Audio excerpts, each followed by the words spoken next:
Membalas perbuatan raja. Abu Nawas hanya tertunduk sedih mendengarkan penuturan istrinya. Tadi pagi, beberapa pekerja kerajaan atas titah langsung Baginda Raja membongkar rumah dan terus menggali tanpa bisa dicegah. Kata mereka, tadi malam Baginda bermimpi bahwa di bawah rumah Abu Nawas terpendam emas dan permata yang tak ternilai harganya. Tetapi setelah mereka terus menggali, ternyata emas dan permata itu tidak ditemukan. Dan Baginda juga tidak meminta maaf kepada Abu Nawas apabila mengganti kerugian. Inilah yang membuat Abu Nawas memendam dendam. Lama Abu Nawas memeras otak, namun belum juga ia menemukan muslihat untuk membalas Baginda. Makanan yang dihidangkan oleh istrinya tidak dimakan karena nafsu makannya lenyap. Malam pun tiba, namun Abu Nawas tetap tidak beranjak. Keesokan harinya, Abu Nawas melihat lalat-lalat mulai menyerbu makanan Abu Nawas yang sudah basi. Ia tiba-tiba tertawa riang. "Tolong ambilkan kain penutup untuk makananku dan sebatang besi," Abu Nawas berkata kepada istrinya. "Untuk apa?" tanya istrinya heran. "Membalas Baginda Raja," kata Abu Nawas singkat. Dengan muka berseri-seri, Abu Nawas berangkat menuju istana. Setiba di istana, Abu Nawas membungkuk hormat dan berkata, "Ampun tuanku, hamba menghadap tuanku Baginda hanya untuk mengadukan perlakuan tamu-tamu yang tidak diundang. Mereka memasuki rumah hamba tanpa izin dari hamba dan berani memakan makanan hamba." "Siapakah tamu-tamu yang tidak diundang itu, wahai Abu Nawas?"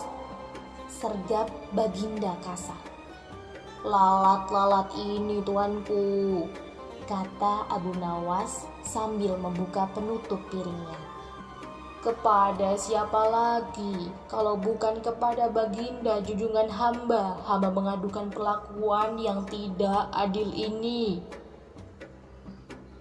"Lalu keadilan yang bagaimana yang kau inginkan dariku?" "Hamba hanya menginginkan izin tertulis dari Baginda sendiri agar hamba bisa dengan leluasa menghukum lalat-lalat itu." Baginda Raja tidak bisa mengelakkan diri menolak permintaan Abu Nawas, karena pada saat itu para menteri sedang berkumpul di istana.